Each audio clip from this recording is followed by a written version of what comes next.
খেতি দেখিছেনে? এখন চাং দিছোঁ কেনেকৈ মাছৰ কাৰ্টুনত এনেকৈ বাঁহ পুতি এনেকৈ বাঁহ চাৰিওফালে এনেকৈ চাৰিডাল দি চাৰিটা চুকত এনেকৈ ধুনীয়াকৈ নিজে নিজে দিব পাৰি মাইকী মানুহ হ'লেও। এয়া খেতি, এয়া নতুন খেতি। পুৰণা খেতিখিনি এটা চাইডে আছে, এই নতুন খেতি এইখিনি মোৰ মানে 2 মাহ হোৱা হৈছে আৰু কোনোমতে তেনেকুৱা হৈছে।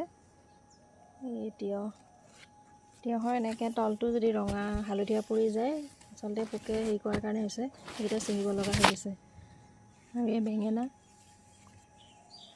ভেন্দি, তিয়হ চব এনেকৈ জিকা, থোপা জিকা হৈছে। আৰু আপোনাৰ এয়া হৈছে পুৰৈ শাক, জলকীয়া।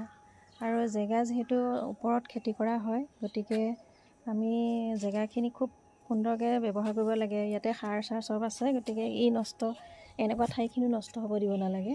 গতিকে ইয়াতে যিখিনি ঠাই আছে চবতে কিবা কিবি পুতি দিওঁ। জলকীয়াক বেছি মাটি নালাগে কাৰণে, বেছি জেগা নালাগে। এডাল লেটুচৰ মানে সচ ৰাখিছোঁ। আৰু ভেন্দি, বিলাহী, কচু চব একেলগে আছে ইয়াত। গৰমত কি হয়, ইডালে সিডালক আশ্ৰয় কৰি ঠাণ্ডাও অনুভৱ কৰে সিহঁতে। গতিকে যিকোনো এডাল গছ একাষৰীয়াকৈ মানে অকলে লগাব নালাগে, সেইটো বুজি পাইছোঁ আৰু কৰি। ইয়াত পদিনা লগাইছোঁ। এইবিলাকত মাটি কম নালাগে কাৰণে এনেকৈ বাল্টিং কাটি দিলোঁ। এটা বাল্টিঙেদি 2টা হৈছে।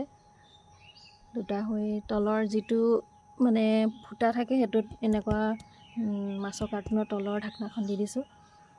এইকেইডাল হ'ল কপাহ গছ, তলত মাটিত লগাই দিব লাগিব, ইয়াত নহ'ব। এইডাল কৰ্দৈ ফুলিছে দেখিছেনে? কৰ্দৈ গোটেইবিলাক নাথাকে, সৰি অলপমান থাকিব আৰু, কিন্তু ভালকেই লাগে কৰ্দৈডাল। 3বাৰ লাগিলে এনে ফুল থাকেই। আৰু এডাল নৰা বগৰী, এবাৰ ফুল দেখুৱাইছিলোঁ, এইবাৰ কলি হৈছে। এডাল হ'ল ডাঙৰ ননী গছ, অলপ ডাঙৰ হয় ননীটো, একে ডাঙৰ হয়, খাই শেষ হৈছে আৰু এডাল। আৰু এইটো গছডালৰ নাম নাজানো, কিন্তু এইটো গুটিটো খাই বুলি ইউটিউবৰবিলাকে কৈ আছে, সেইকাৰণে এইডাল খাই বুলি গম পাইছোঁ। আৰু মাহঁতেও কয় খাই বুলি।